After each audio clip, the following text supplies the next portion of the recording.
A couple things. The Minnesota Medical Act needs some reform, 100%, and it's been roadblocked specifically by this body, this majority. So 100% agree with you. I've heard that from law enforcement. I've heard of it through primary care folks. I think that the conversations that have happened today are fantastic, but I do disagree with the chair because we do need to get to the root of what the crime is and what's causing crime. It is mental health. I mean, I've done ride-alongs. I've spent this interim, for lack of a better word, spending a lot of time with law enforcement. I have done ride-alongs with the Cottage Grove Police Department, I've done a lot of, through my elected career and appointed career, I've done a lot of ride-alongs. Never once have I had a domestic call that I went on a ride-along with. First one. When an officer is trying to deal with somebody who's just been beaten, it's hard. And that person gets out of jail or gets back and keeps victimizing. We ought to be looking at how we can protect that situation and getting at the root of the violence. Same with mental health and chemical health. That's what most of these calls are. And we ought to be giving the resources to law enforcement to do that. And Mr. Chair, that's what's missing from this hearing. Where are the advocates for domestic violence? We tried to get major reforms through, and we ended up doing it, but it was a 2-day hearing through this committee. And those were Republican bills. We need to be, Sheriff Fletcher, wonderful ideas that he's bringing up here, and I want to be part of these conversations. But they've all said the same things. Multidisciplinary teams work, co-response teams work. Mr. Chair, where are the other co-partners in this hearing? You didn't bring them here today, and they should be here today because they're their partners. Those social workers in Washington County that ride along, in Dakota County that ride along with law enforcement, where are they today? Because that's their partners that make their job easier. My main question that I wanted to come here to ask is, I'm very concerned that Minneapolis PD is down 300 officers. St. Paul PD, Sheriff Fletcher, down over 100 and some officers.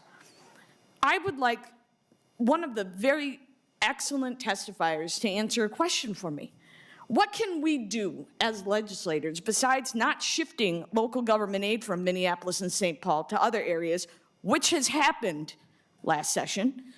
How do we help from a state's perspective fill those vacancies? Because those vacancies need to be filled. They're budgeted at a certain level, but they're not staffed to a certain level. And that's problematic because that's how you do the proactive community policing, so that you can build those relationships and that trust in the community, so when stuff goes down, that you can tap into those relationships and say, hey, this business keeps getting pinged on Selby Dale. What's, that's what Sheriff Fletcher and that's what Chief Axtell and these suburban cops need to be able to do. And if they're constantly in reactive mode, constantly reacting, they burn out. I'm glad that departments have put overtime pay in. Great, because it's the law. You're going to burn them out. They're not robots. Cops are not robots. They need help. So how is the state, and can we help? I wish Colonel Langer was here. Colonel Langer, there's a lot of folks around this table that were up at the Troopers Academy, and he talked about their ability to hire. The two-prong approach. You have the traditional post path, and then you have the other path, the alternative path. Maybe you're a teacher, maybe you're a social worker, and now you want to be a trooper. Excellent. What can we do as a state? Do we have a massive academy, Mr. Chair? Maybe we put some resources. We have a lot of one-time money. Maybe we do a massive academy that people can hire from, the local law enforcement agencies can hire from, put them in their field training program.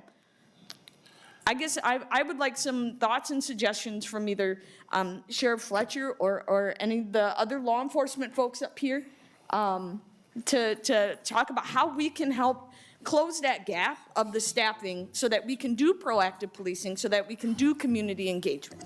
And again, thank you to all the speakers. Can I try and answer? Can I step in here?